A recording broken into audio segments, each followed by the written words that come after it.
Olá, amigos da Infolição. Como é bom nós estarmos mais uma vez aqui fazendo o nosso estudo. Estamos aqui com um tema muito interessante sobre como lidar com textos difíceis da Bíblia.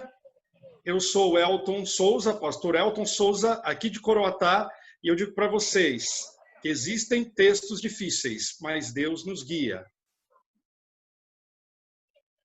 E falando também daqui do Maranhão, da cidade de Monção, eu quero dizer para vocês que Deus, o ser mais humilde do universo, espera que tenhamos uma atitude também de humildade ao estudar a sua palavra, para assim podermos compreender, com a ajuda dele, os grandes tesouros que a Bíblia traz para nós. Que Deus te abençoe e nos conduza durante esse estudo. Eu sou o professor Ramon, aqui de Campinas, São Paulo.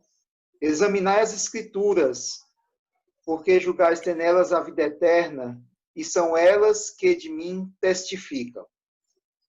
Muito bem, eu sou o pastor Elias, falo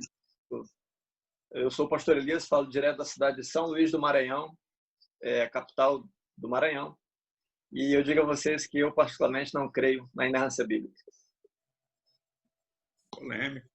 Eu sou o pastor Moraes, estou aqui de São Paulo e eu quero concordar com o pastor Elias. E agora o nosso convidado, o pastor Jeová, se apresente aí, pastor. Eu sou aqui de São Luís, já chegando ao final da carreira ministerial. E devo dizer a vocês que a Bíblia ainda é o melhor documento transmitido e preservado da antiguidade para os nossos dias. Muito bom.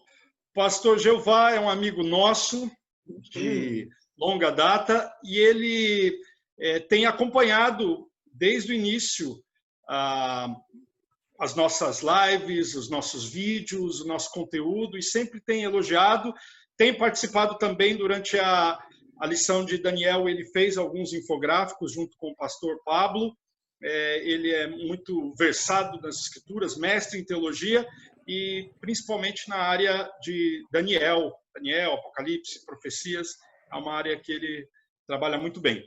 Então vamos lá, vamos começar o nosso estudo de hoje. Vamos, antes disso, fazer uma oração. Convido todos em reverência para nós orarmos ao nosso Deus. Poderoso e eterno Deus, abençoe-nos agora durante este estudo, que teu Santo Espírito nos guie. Em nome de Jesus nós oramos. Amém. Amém.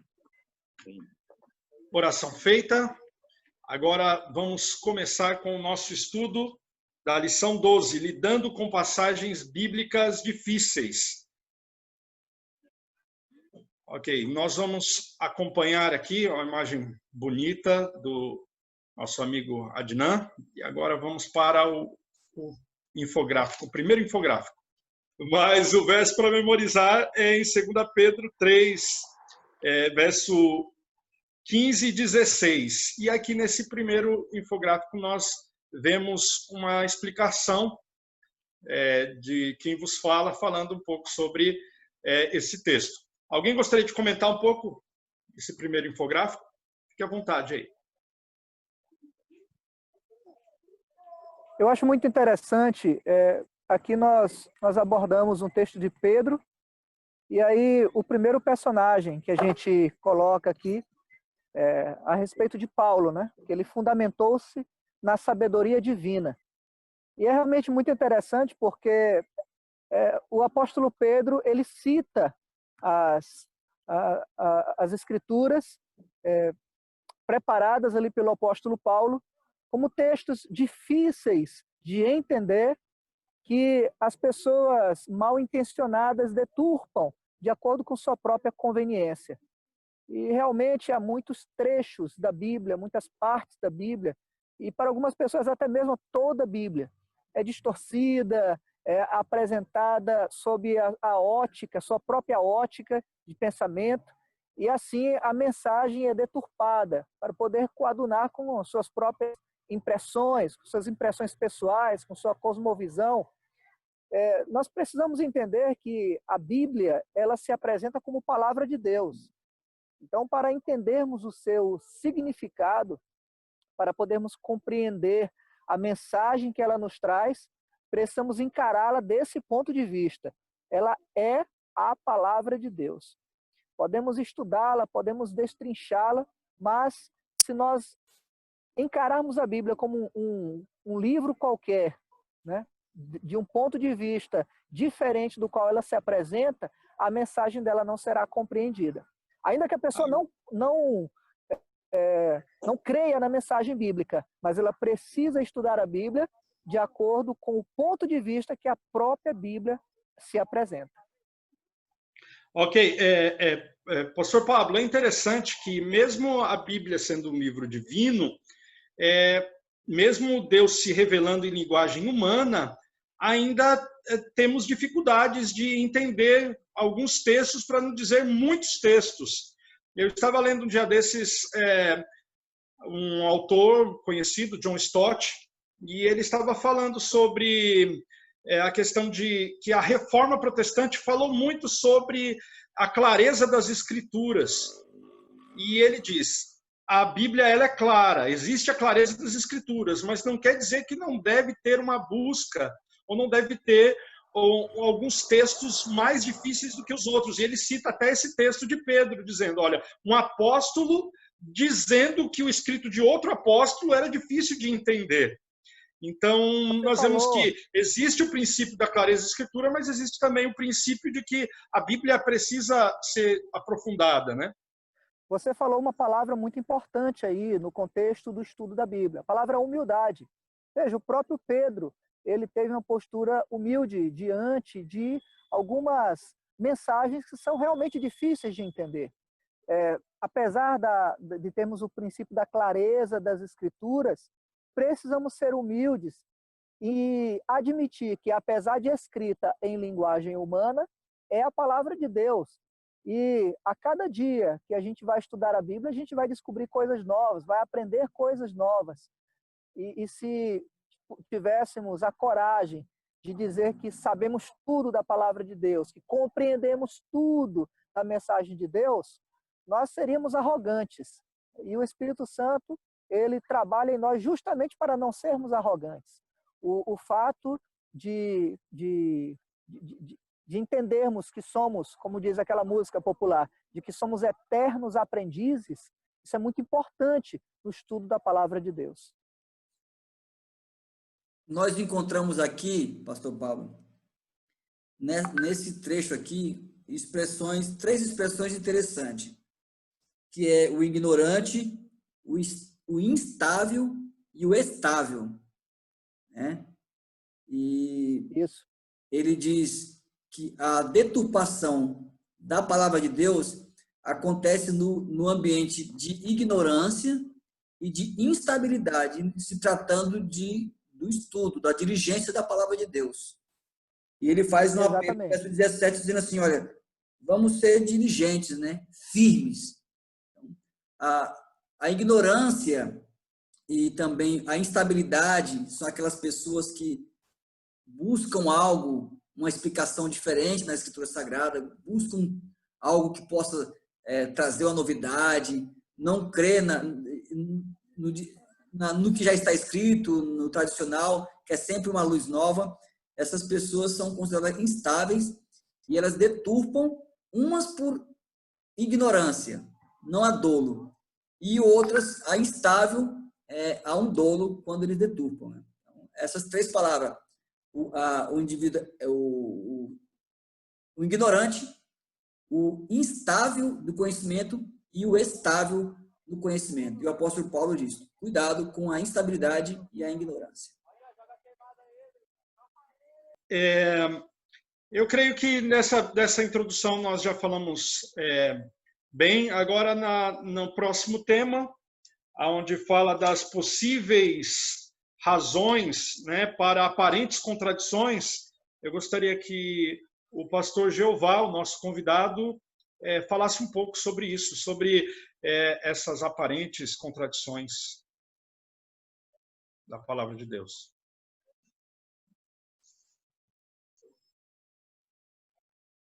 Você está sem áudio, pastor Jeová. Diga seu áudio aí. As aparentes contradições que os críticos apresentam, nós podemos assegurar que não faz parte da revelação de Deus. Até pode fazer parte como resultado de uma má interpretação do homem, do intérprete, daquele que lida com o texto. E essas aparentes contradições, aparentes erros, revela exatamente a dificuldade do homem com o texto bíblico.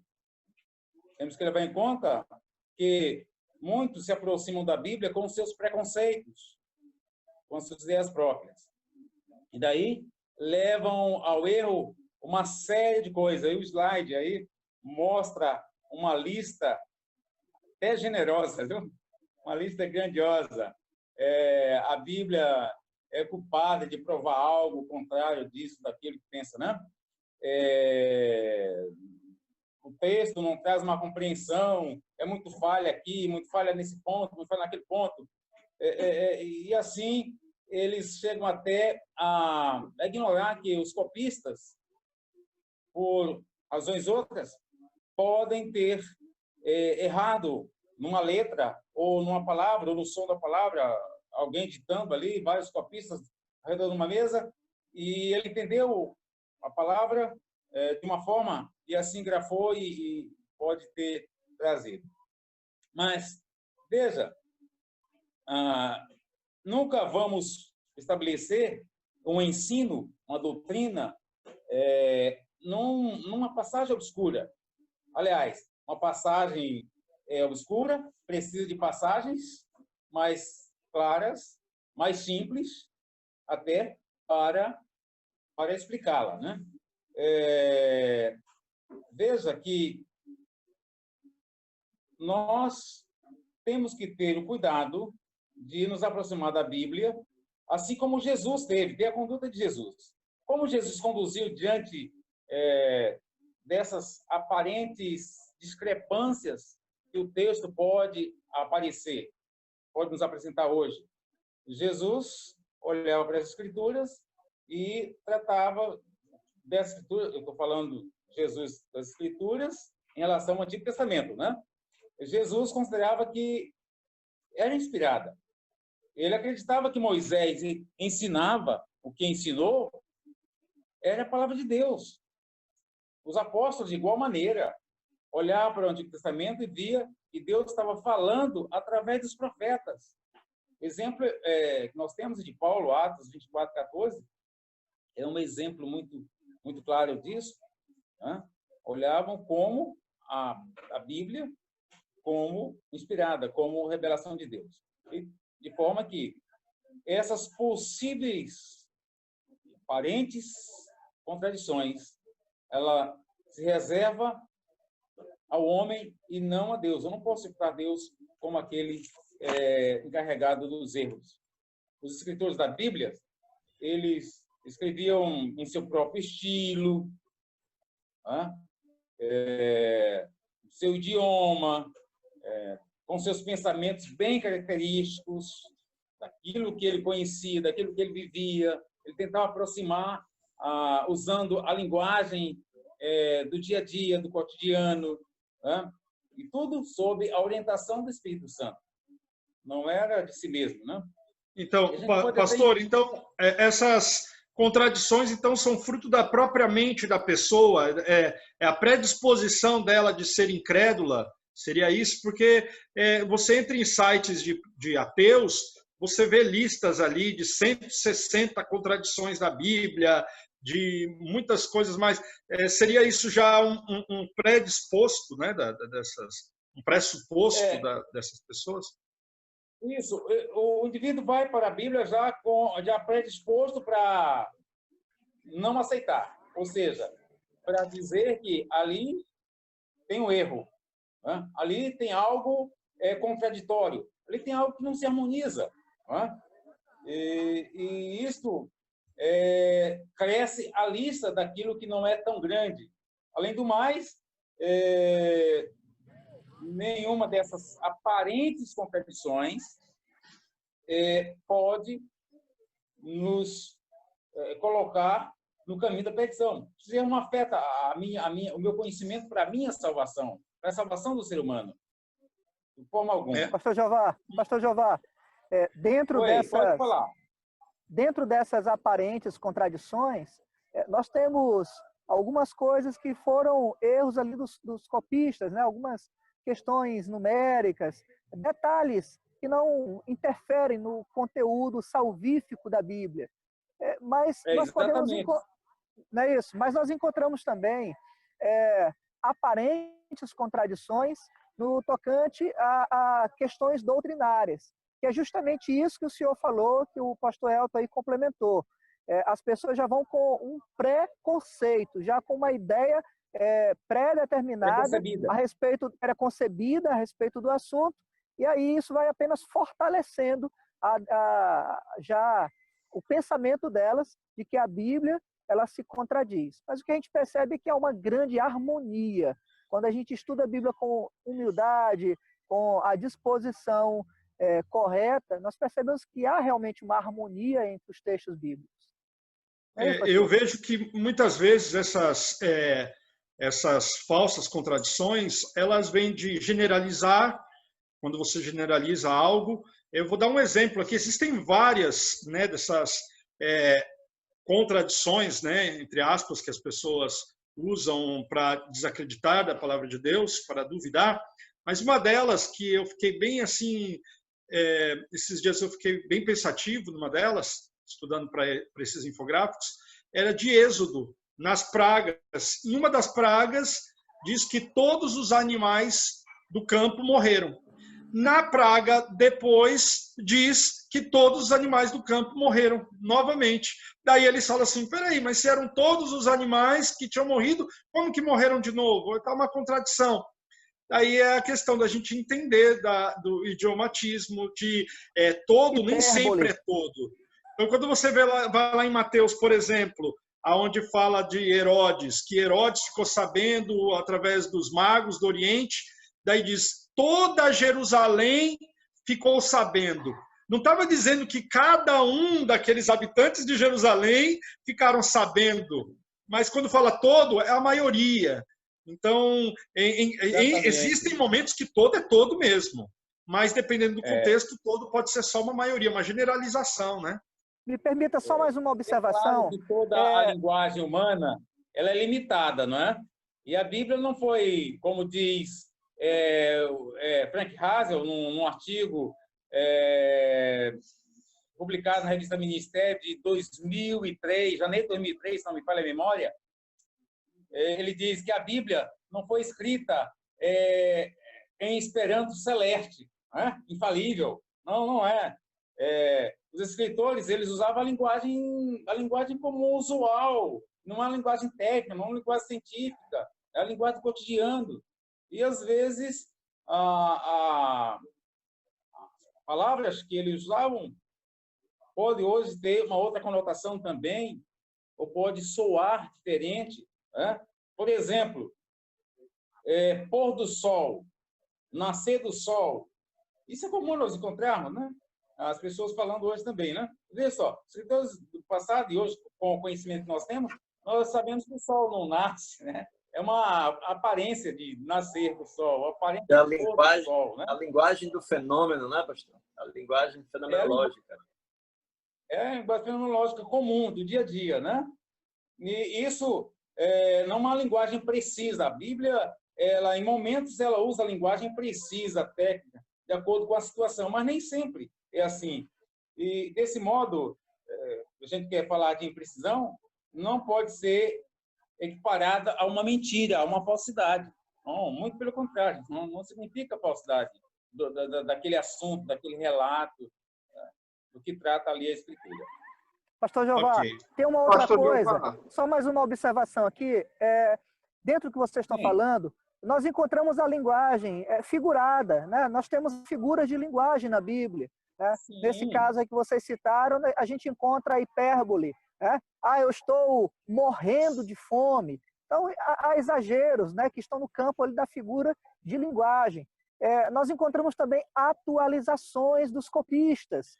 Quando o escritor autógrafo, ele escreveu, o nome da cidade era mas aí quando o copista escreveu, fez a cópia ali do texto, ele pode ter colocado o nome atual da cidade, que não era mais o nome daquela época. E aí há alguns estudos que mostram o nome não era esse, o que é uma atualização. Então são questões mínimas, questões que não afetam o teor, o conteúdo do texto bíblico, o conteúdo salvífico do texto bíblico, e nem tira a credibilidade da Bíblia. E só complementando, pastor Pablo, nós temos que ter ideia que a Bíblia, né, há um distanciamento temporal, há um distanciamento cultural, há um distanciamento geográfico e também há um distanciamento idiomático, né? Então, para resumir, nós precisamos estudar ou examinar a Bíblia com uma abordagem sistemática para nós interpretarmos as Sagradas Escrituras. Porque ela foi escrita originalmente para outra pessoa que viveu há muito tempo atrás, em uma outra parte do mundo, em que se falavam outros idiomas, no caso aí hebraico, aramaico e grego, e tinham valores culturais diferentes dos nossos. Então, nós temos que ir até aquele tempo e trazer o que estava acontecendo naquela época para os nossos dias, né? Elias, o Elias queria falar alguma coisa, Elias? Na verdade, nesse assunto que nós estamos falando, isso na verdade é o assunto central da lição, né? Como a gente pode elucidar textos difíceis à luz dessas dificuldades, né? E é nesse sentido que a gente precisa colocar aqui, fincar algumas bases. E eu falei no início que eu particularmente não creio na doutrina evangélica, né, da inerrância bíblica. Isso aqui é fundamental para a gente entender algumas dificuldades que nós encontramos no texto bíblico, né? A gente não tem condição nenhuma de ficar tapando o sol com a peneira. O texto bíblico nunca foi o objetivo de Deus produzir um super livro, não é? E a inspiração, na verdade, ela não garante um registro inerrante dos fatos, não é? De citações, por exemplo, alguns escritores do Novo Testamento fazem citações do Antigo Testamento e em algum momento erram um livro, né? Era de um profeta, ele cita outro profeta, e nunca foi o objetivo de Deus interferir nessas questões. Nós precisamos entender que a Bíblia é um livro que tem a dimensão divina, mas também tem dimensão humana, né? Exatamente. E nós precisamos levar isso em consideração, né? O que a doutrina inerrante acredita? Os inerrantes acreditam que não há nenhum erro na Bíblia, que a Bíblia contém um registro inerrante em cada detalhe, né? Porém, isso, na verdade, amigos, esse conceito é um conceito estranho às Escrituras, né? E, de fato, isso, a minha avaliação, é uma imposição muitas vezes da parte de cristãos, né? De teólogos, de escritores, etc. Isso é uma imposição que tentam exatamente colocar esta ideia nas Escrituras. Não é uma ideia corrente nas Escrituras, não é? Mas isso, então amigos, a não Bíblia fere... tem erro? A mensagem da Bíblia tem erro? Era exatamente esse ponto que eu queria chegar aqui na minha conclusão. Isso, né, esses detalhes, essas dificuldades que nós encontramos, né, nas Escrituras, na minha avaliação, são dificuldades técnicas relacionadas simplesmente a detalhes que não interferem exatamente na mensagem que o autor deseja passar. E quando eu falo autor, eu falo da perspectiva divina, como também da perspectiva humana, né? Nós acreditamos, como grande parte do mundo evangélico acredita, na inspiração verbal, né? Que Deus exatamente ditou palavra por palavra, o escritor esse então passou para o papel. Nós não acreditamos dessa maneira. Nós, como adventistas, tradicionalmente acreditamos na inspiração por pensamento, não é? Deus inspirou o pensamento do profeta, e o profeta, então, a partir de suas experiências, até de seu conhecimento, não é? Seu conhecimento literário, cultural, etc. Então, passou esse conhecimento, esta informação que o Espírito Santo colocou na sua mente, passou para o papel. Né? Agora, nós acreditamos no processo da inspiração e revelação. Né? A revelação é o processo de Deus comunicar a informação para a mente do profeta. Inspiração é o processo, e Deus age nesse processo, o Espírito Santo age também nesse processo, no processo do profeta tirar essa informação da mente e passar para o papel. Né? Mas, nesse processo da mente para o papel, como é um processo divino humano, acontece exatamente essas dificuldades. Mas, repito, essas dificuldades elas não afetam a mensagem do autor, nem do autor divino, nem do autor humano. Né? A inspiração, queridos, na verdade, as escrituras elas não falham no seu papel de comunicar a palavra de Deus, a revelação do Senhor. Né? E a palavra de Deus continua autoritativa e confiável, apesar dessas pequenas dificuldades. Né? Ela continua exatamente confiável no sentido de comunicar uma mensagem da parte do Senhor. Né? Isso aqui é fundamental para a gente entender isso. Né? Se a gente não tiver a compreensão dessas coisas, a gente pode se atropelar depois. Alguns, inclusive, perdem até a fé, né? Não conseguem explicar algumas coisas. Amigos, esse Elias gosta, homem que é fera. E, minha tá muito ruim, tá travando aqui. Vamos seguir em frente aqui. O que é? Vamos seguir em frente aqui. Agora, depois os autores da lição, eles seguem falando, mostrando como nós devemos, ou como nós podemos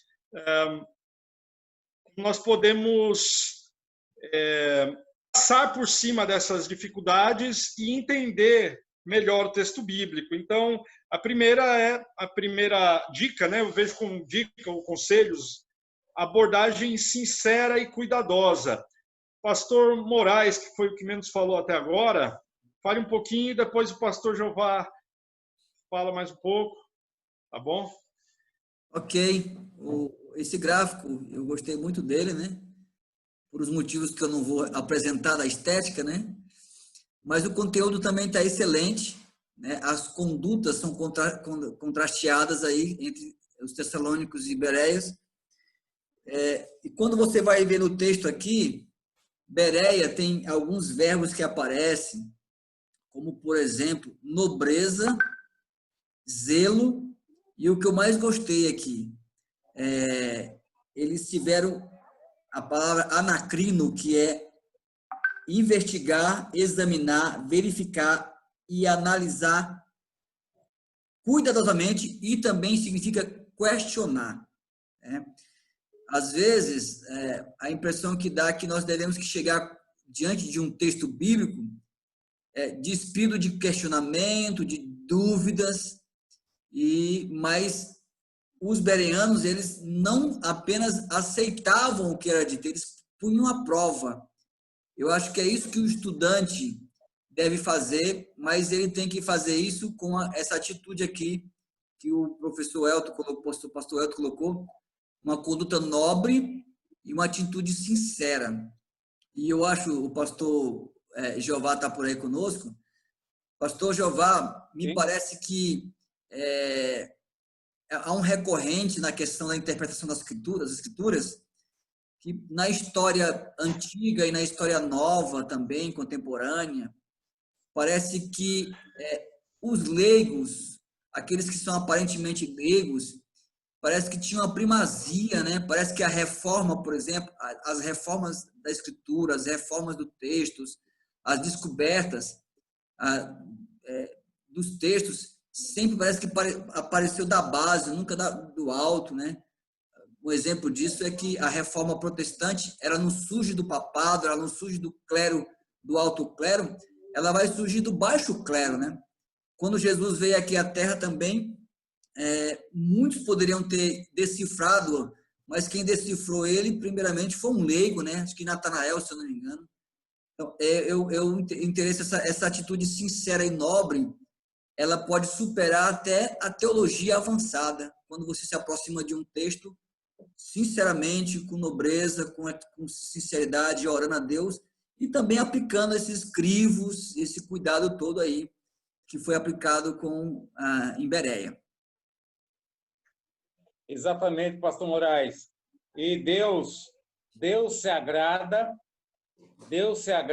da sinceridade do crente, desse cristão, que se aproxima da Bíblia com integridade, com respeito, com honestidade, e uma mente, veja só, uma pessoa honesta, ele tem a mente aberta, a mente receptiva, e aplica métodos adequados, coerentes.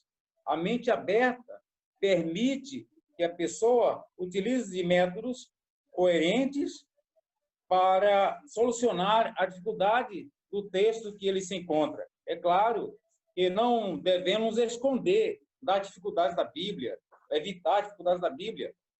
De maneira alguma, há como solucionar, mas devemos nos aproximar do texto bíblico como os bereanos. Você trouxe muito bem o texto que nos ajuda a nos inspirar, a nos motivar. Nós somos motivados pelos bereanos.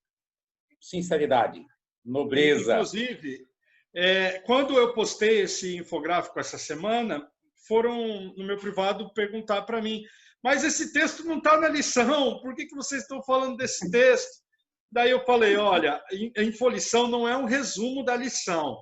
Infolição é um comentário. E como comentarista, eu entendi que o exemplo dos bereanos é um exemplo de sinceridade, de pessoas que, ao invés de Tessalônica aqui, inventaram um argumento tendencioso, um argumento falso, né, para tentar condenar os cristãos. Os de Bereia falou, peraí, vamos ver na Bíblia. E se eles estiverem certos? Então, eu creio que quando alguém falar algo, algum argumento que é contra aquilo que a gente acredita, vamos na Bíblia, vamos nas Escrituras, vamos pesar os argumentos deles e ver se eles estiverem certos, nos convenceram. Se não estiverem, não nos convenceram, né? Mas eu creio que a gente pode... Alguém tem mais alguma coisa para falar sobre esse assunto ou a gente já vai para o próximo? Eu, pastor. Nós estudamos aí durante as semanas passadas aí que a Bíblia ela deve ser estudada de maneira técnica, né? Devemos analisar o contexto, o seu texto original, nas línguas originais, né? Estudar os idiomas é muito importante, mas também nós não podemos esquecer da característica espiritual do texto bíblico, né? O texto bíblico é um elemento espiritual e aqueles exatamente que se aproximam do texto bíblico exatamente devem se aproximar com esse mesmo espírito. Paulo diz que coisas espirituais são discernidas de modo espiritual, né?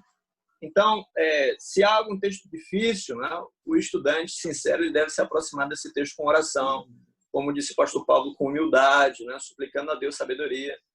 Tiago diz, olha, se a falta de discernimento, sabedoria, peça a Deus, que Deus lhe dará sabedoria. Não apenas para resolver as questões da igreja, esse era o contexto imediato de Tiago, mas também para entender as Escrituras, né? Eu creio que Deus nos dará sabedoria, sim. E Ellen White, há um texto de Ellen White que ela diz que a mente mais cheia de dificuldades em Cristo, ela pode se tornar brilhante, né? Quando este exatamente se humilha ao Senhor e suplica a sabedoria. Isso é extraordinário. Vamos ver. Professor Ramon. Eu estou vendo aqui aleatoriamente. Professor Ramon, qual que é a importância da humildade na interpretação bíblica? É a chave para nós crescermos no conhecimento. Você ser humilde significa que você vai se colocar à disposição de aprender, à disposição ao aprendizado. Como, por exemplo, eu me lembro bem quando eu tinha algumas questões teológicas que eu não estava entendendo muito bem nas Escrituras, eu prontamente ia até a sua residência, pastor Elton, e tirava as minhas dúvidas com o senhor, né? E eu tirei muitas dúvidas, né? Aprendi Amém. muito. Agora é o contrário, né? Agora é o contrário, eu que tiro dúvida com ele. Não é assim, não. Não é assim, não. Mas na multidão, o que eu queria dizer, sintetizando, é que na multidão de conselhos há sabedoria. Então, se você não entende certas passagens, procure um irmão que tenha mais conhecimento, procure um ancião, o seu ancião, ou procure o seu pastor, né?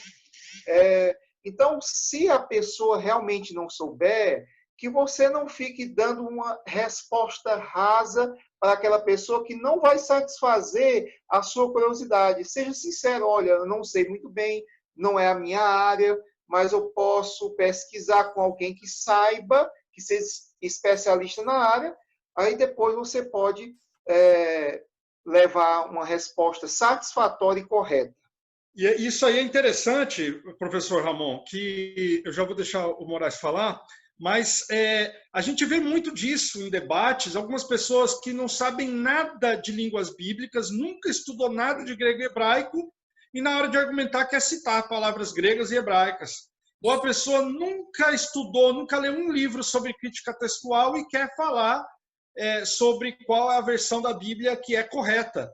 Então, a humildade é você saber as suas limitações e saber que existem pessoas que sabem melhor, mais do que você, e ouvir essas pessoas que sabem mais do que você, né? Moraes? Isso, exatamente. Pastor Elton, você deu o início aí da minha fala, antecipou a minha mente aí, igual o Charles Xavier, né? É o seguinte... Ainda bem que é o Charles e não o Chico.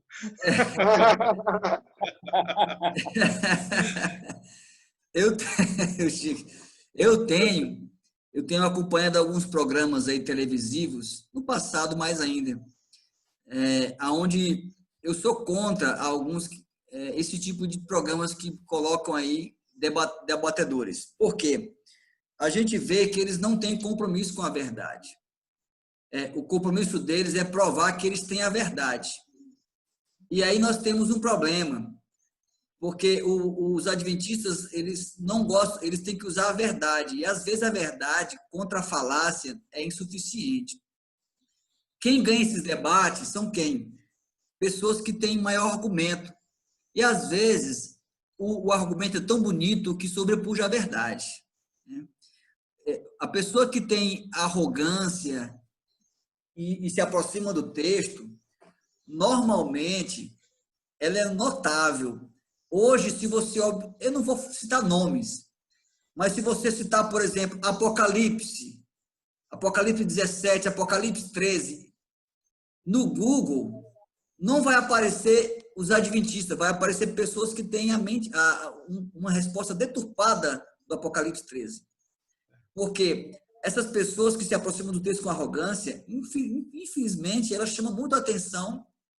Os adventistas gostam, e as pessoas gostam desse tipo de abordagem, uma abordagem construtiva, e acaba que, nesses debates, nessas exposições arrogantes, é muito fácil as pessoas confundirem a verdade com um argumento falacioso, e é por isso que é importante a gente se aproximar do texto com essa abordagem humilde. Mas lembrando-se que os intérpretes arrogantes, eles têm técnicas que às vezes escondem a verdade de uma pessoa humilde. Elias, eu já vou deixar você falar. Só o Moraes falou o pastor Moraes falou a questão de debate. Eu tenho na minha cabeça que existem debates e debates. Existe o debate em que um está querendo se mostrar mais inteligente que o outro, ou que tem a razão, mas existem alguns debates que são... que necessita de haver esses debates. Eu vou contar uma história de um professor nosso, coisa rápida. Um professor nosso que ele estava estudando a Bíblia com um casal e apareceu um pessoal de outra denominação. Quando soube que eles estavam estudando a Bíblia com adventistas, começaram a jogar muitas ideias, muitas dúvidas na cabeça deles, e então foi marcado um debate. entre esse pastor e essas pessoas dessa outra denominação, para no final do debate aquelas pessoas decidirem do lado que queriam seguir. E depois daquele debate eles decidiram que queriam se tornar adventistas do sétimo dia. Então, realmente, o debate ele chama muito para a questão do ego, mas pode ser que em algum momento ou outro tenham debates, né? Como na Bíblia a gente tem aí alguns casos de debates, né? Mas, pastor Elias? Eu quero citar aqui uma situação que é registrada no livro de Atos, né? Exatamente aquele alto oficial de Candace, aquele etíope, né? Que era eunuco, um homem muito inteligente. Ele era inteligente ali na sua área de atuação. Ele era aparentemente um administrador, né? Mas ele estava lendo o profeta Isaías e não estava entendendo, né? Até que apareceu Filipe e perguntou se ele estava entendendo. Ele disse que não. E o convidou, então, para assentar-se ali exatamente na sua carruagem para explicar-lhe as escrituras. Olha só, um camarada provavelmente intelectual, né, que era o etíope eunuco. Além de intelectual, ele era um camarada muito importante, ele era um alto oficial lá de sua rainha, né, de sua terra. Provavelmente um homem também de muitas posses. E entrou em contato com um homem aparentemente humilde. Filipe ele não estava com nenhuma montaria, aparentemente, né? Não estava com nenhum meio de transporte. Como era um discípulo de Jesus, era provavelmente um homem humilde, né? Em posses materiais. Mas ele particularmente, como não estava entendendo, ele se põe à disposição de Filipe, então, para entender. Né? Convida o homem a se assentar e se coloca ali como aluno. Né? Olha só que humildade, né? Que atitude humilde daquele camarada. Um camarada inteligente, importante, mas ele se coloca na posição de aluno em relação a um homem desconhecido, aparentemente comum, né? E houve salvação naquele dia, né? E eu dou o tesoureiro da rainha recebeu o tesouro do céu, né? Pastor, pastores, me permitam só uma pequena participação. Quando nós estamos estudando as Escrituras, nós também temos que verificar as fontes de onde nós estamos estudando, né? Nós temos que estudar de fontes fidedignas, de grandes scholars ou eruditos da área que nós estamos nos propondo a estudar. Por exemplo, se em nosso meio aqui tiver alguém que goste ou se interesse pelas línguas bíblicas e os nossos amigos que nos acompanham pelos nossos canais também, eu até vou dar aqui algumas sugestões, né? Algumas sugestões de literatura para o estudo. Nós temos aqui o hebraico bíblico, uma gramática introdutória de Paige Kelly, né? Excelente essa gramática. E para o estudo do aramaico, nós temos gramática do aramaico bíblico de Reginaldo Gomes de Araújo. Excelente essa gramática. Isso para o Antigo Testamento. Para o Novo Testamento, nós temos aqui noções do grego bíblico, dos doutores Lourenço Estélio Rega e Johannes Bergman, da editora Vida Nova. E nós temos aqui a Helene K., né? A introdução ao grego antigo. Esse aqui, apesar de ser o estudo do grego clássico, mas ele aborda muito o Evangelho de João. E para aqueles que já têm muita noção de grego, a gramática, né? Grega, uma citação exegética do Novo Testamento, do Daniel Wallace. Né? Muito bom. Então, são algumas sugestões. Né? Quando nós estamos estudando as Escrituras, nós temos que verificar que fontes nós estamos pesquisando. A fonte é fidedigna? É de um grande scholar? É de um grande erudito da área? Então, nós devemos estudar. Por exemplo, em Crítica Textual do Novo Testamento, eu gosto muito das obras do Dr. Wilson Paroski. Eu aconselho vocês a lerem, né? E assim, sucessivamente, cada um em sua área. Ótimo. Vamos seguindo. Próximo passo. Só para aqui, Oi. Nós temos 40 Oi, minutos Moraes. já de info, né? E temos 2 perguntas ainda pela frente. Então, vamos ter mais agora daqui para Só, frente. só para finalizar aqui o pensamento, a nossa equipe aqui também, a gente tem, nos últimos dias, tem chamado especialistas na área. Hoje, inclusive, está conosco aqui o pastor Jeová Villanova, né, que é o mestre em teologia. Inclusive, pastor Jeová, esses dias aí baixei sua tese aqui na internet. Estava eu tentando ler, que é muita informação ali, muito boa. Parabéns aí.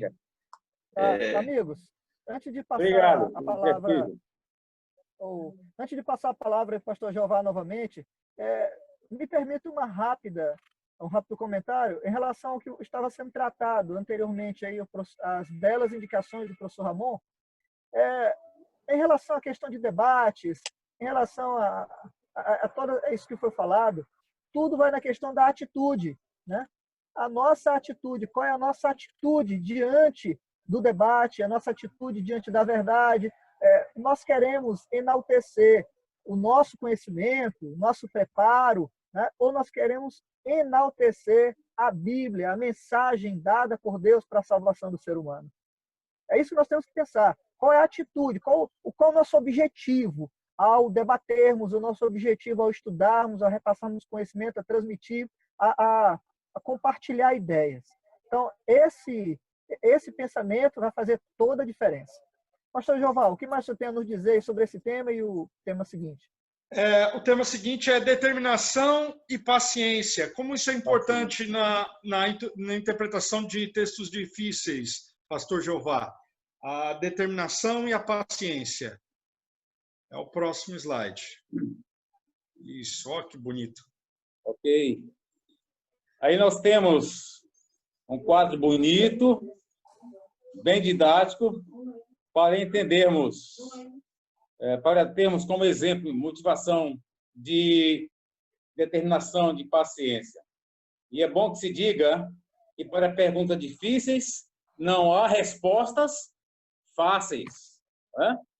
O profeta Daniel é um exemplo. Ele não só estudava, como também buscava a oração. Ele buscava orar, buscava Deus, buscava do Senhor. E a oração, ela não substitui o trabalho, é bom que você saiba disso. Né? É oração e árduo trabalho, profundo trabalho, profunda pesquisa, profundo estudo. E assim ele obteve a sua resposta. Né? O eunuco, lá, o tesoureiro de Candace, da mesma forma, ele buscava estudar, ele estudava, ele vinha de um momento de adoração e ele estava ansioso para entender o que ele estudava. Né? E ele alcançou, o Espírito Santo conduziu alguém e ali, assim, proporcionou o que ele buscava. A igreja primitiva, de igual maneira, queridos, seja determinado, porém paciente, para alcançar compreensão da palavra de Deus, precisamos ser determinados, entretanto, não sejamos apressados ou atrevidos ao ponto de atropelar a chegada do resultado, a conclusão almejada, né? Sejamos bem cautelosos diante de perguntas difíceis, diante dos textos difíceis que nos apresenta, tem uma aparência de dificuldade. Lembre-se, para perguntas difíceis, não há resposta. Muito bom. Muito bom. O próximo tema a ser tratado é abordagem bíblica juntamente com o espírito de oração. Alguém gostaria de comentar essa parte? Se puder colocar aí o slide. Já que eu dei um pitaco na anterior, que tem uma ligação, claro, evidentemente, à oração, eu disse que a oração não substitui o trabalho dedicado. Precisamos entender que, se nós confessamos que somos dependentes de Deus, Ele nos ajudará a compreender a sua palavra. E eu faço isso no espírito de oração, de humildade. Eu vou a Ele e conto do desejo de compreender, eu conto a Ele da necessidade que eu tenho diante daquela dificuldade. E Deus, sem dúvida alguma, vai me ajudar. Porque a Bíblia, ela explica a si mesma.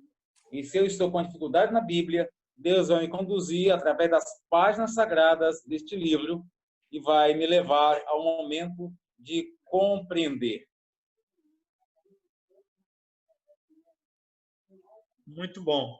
Então, esse tema, né, de a Bíblia interpreta a si mesma, ele é importante e a gente tem que tomar cuidado também, né? Porque se você estudar a Bíblia somente por ela, mas sem critérios, nós podemos fazer algumas doutrinas um pouco complicadas. A partir do momento que você se tornar seletivo, ao você ignorar alguns textos e sobressair de alguns outros, né?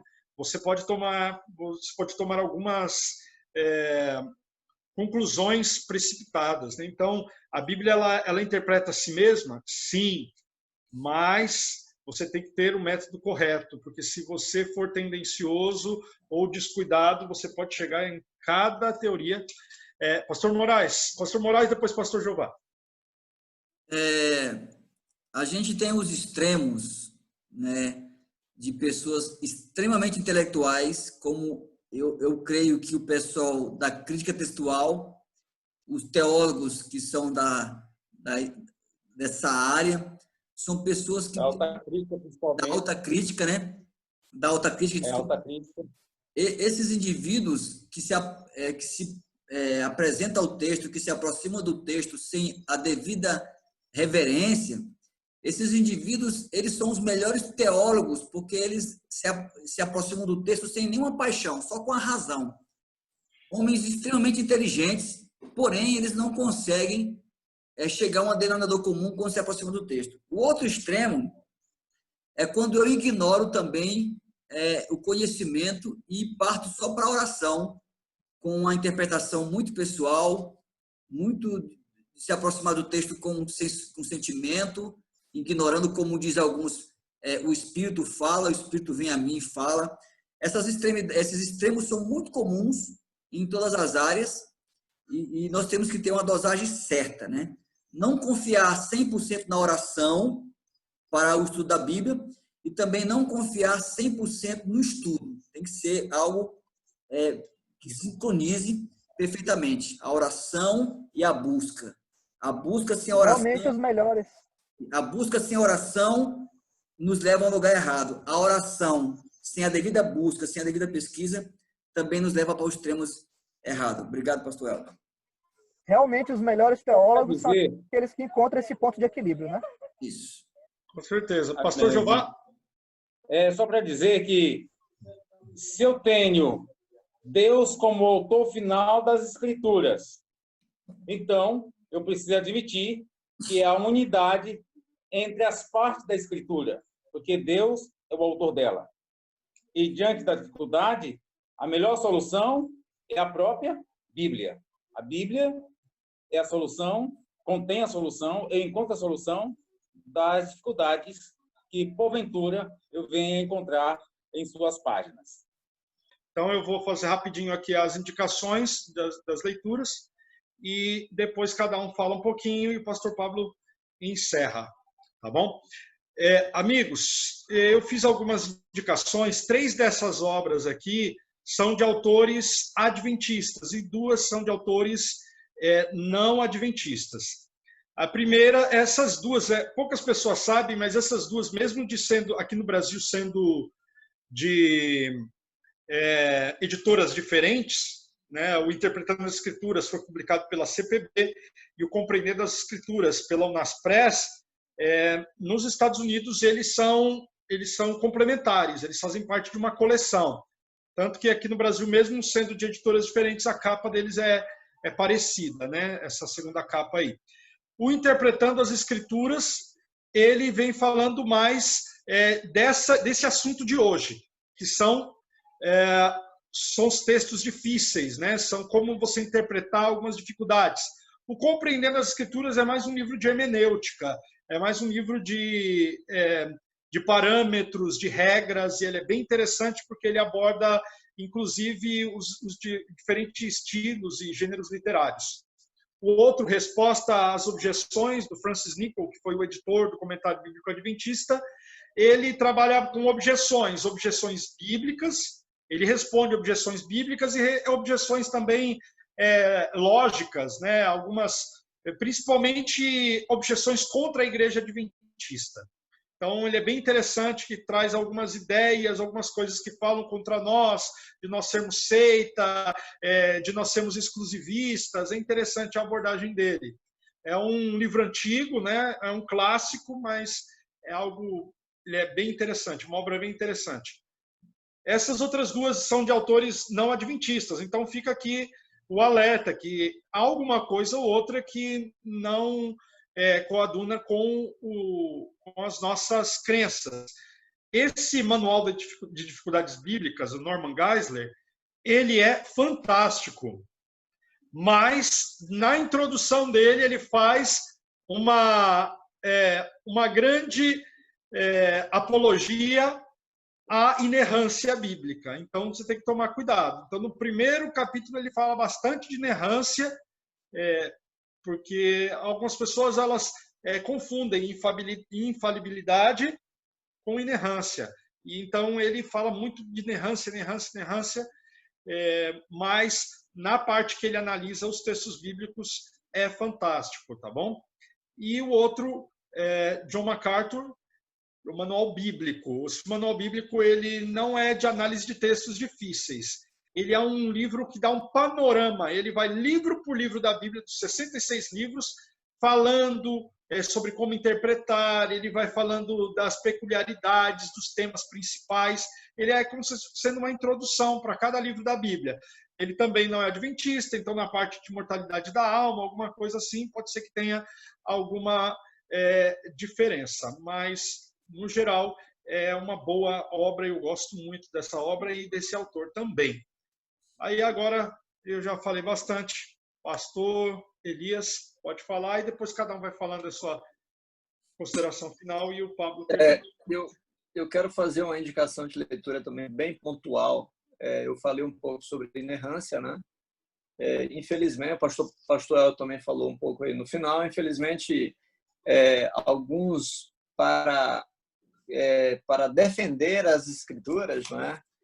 Se fincam exatamente nos argumentos inerrantistas, né? Que são, de fato, argumentos cheios de dificuldades também, né? E nós, como adventistas, nós não somos dessa linha, né? Então, para você entender um pouco mais a discussão, eu indico aqui a leitura de um artigo do Dr. Amin Rodor, A Bíblia e a Inerrância. Pastor, onde é que eu encontro esse artigo? É muito fácil. Ele está disponível na internet, você pode colocar no Google. A Bíblia e a Inerrância, Amin Rodor. O primeiro link vai aparecer aí, o link do NASP, né? Você pode baixar em PDF. Eu leio o artigo, deve ter umas 15 páginas, eu já li algumas vezes. Muito bom, muito esclarecedor. Além de citar os argumentos inerrantistas, né? E dar as objeções, ele fala também da história, exatamente do movimento inerrantista, né? E o que significa, especialmente para os evangélicos, né? Eu acredito que vai ser esclarecedor para você avançar também na sua compreensão das Escrituras. Eu quero finalizar minha fala aqui, agradecendo a presença do mestre em teologia do Antigo Testamento, especializado aí no livro de Daniel, pastor Jeová Villanova, um homem que concluiu aí a sua carreira ministerial credenciado, mas em 1º de julho ele vai estar mais livre para atender aí as igrejas e até mesmo os convites da Infolição. Pastor Jeová, obrigado. Vai ser o auxiliar aqui de Coroatá. E finalizando a minha fala da lição, quero repetir as palavras-chave que apareceram na lição e foram replicadas no Info, que ao se aproximar-se do texto, na segunda-feira falou de cuidado e sinceridade, na terça-feira falou de humildade, na quarta-feira falou de paciência e na quinta-feira falou de oração. Esses são elementos fundamentais para você se aproximar de um texto e poder, então, somando aí a diligência bereana, a diligência de estudo e a perspicácia de estudo, você pode chegar aí, mesmo sem ser teólogo, mesmo sem ser alguém com formação acadêmica, Deus pode te dar um sucesso na interpretação do texto. Obrigado, pastor Elton. Os colegas têm a vez aí. Pois não. Há erros na Bíblia. Se nós dissermos que as Escrituras são historicamente infalíveis, nós estamos dizendo algo do ponto de vista da natureza de Deus. Se nós dissermos que a Bíblia historicamente é falível, a resposta que nós temos é um sonoro não. Dizer que a Bíblia contém erros seria admitir que Deus é falível, e que não é o caso. Deus não é falível. O homem, sim. Portanto, as discrepâncias, imperfeições, nós podemos encontrar nas Escrituras, são reflexos das nossas fragilidades, das fragilidades humanas. Todavia, essas não afetam negativamente o ensino e a confiabilidade histórica das Escrituras, de forma alguma. Ainda podemos confiar nesse livro antigo, tão atual como se tivesse sido publicado neste ano. Muito bom. Amém. Professor Ramon, dois segundinhos. Muito bem. Eu gostaria só de lembrar a todos, os nossos amigos que estão nos acompanhando pelas redes sociais e pelo nosso canal do YouTube, que nós devemos examinar diligentemente as Escrituras. Procurem adquirir materiais de especialistas, materiais confiáveis. Examinem profundamente a Bíblia. Cresçam no conhecimento, invistam tanto em tempo como no investimento financeiro para formar uma boa biblioteca, para aumentar o seu conhecimento nas Escrituras, para que todos nós sejamos mais úteis a levar o evangelho do reino a todas as pessoas. Amém. Amém. Deus seja louvado. Muito bem. E antes da oração, eu quero dizer que quando nós estudamos a Bíblia sem reverência, sem oração, sem humildade, nossa tendência natural será não respeitar o verdadeiro significado. Então, precisamos realmente nos aproximar de Deus para poder compreender a sua palavra. Você, querido amigo que esteve conosco durante esses minutos aqui de estudo da palavra de Deus, com a equipe Infolição, com o nosso convidado especial, o pastor Jeová Villanova, obrigado por estar conosco. Lembre-se de curtir o nosso vídeo, se inscrever em nosso canal da Infolição e compartilhar esse vídeo para que outras pessoas também possam compreender esse tema tão importante sobre a interpretação de textos difíceis da Bíblia. Vamos agora, juntos, nos unir em uma oração. Bondoso Deus, obrigado por esses momentos especiais de estudo da Tua Palavra. Que o Senhor continue conosco nessa jornada e nos ajude a compreender aquilo que a Tua Palavra nos diz, para a nossa salvação e para nos usar como instrumentos de salvação na vida de outras pessoas. Continue conosco, pedimos em nome do Senhor Jesus. Amém.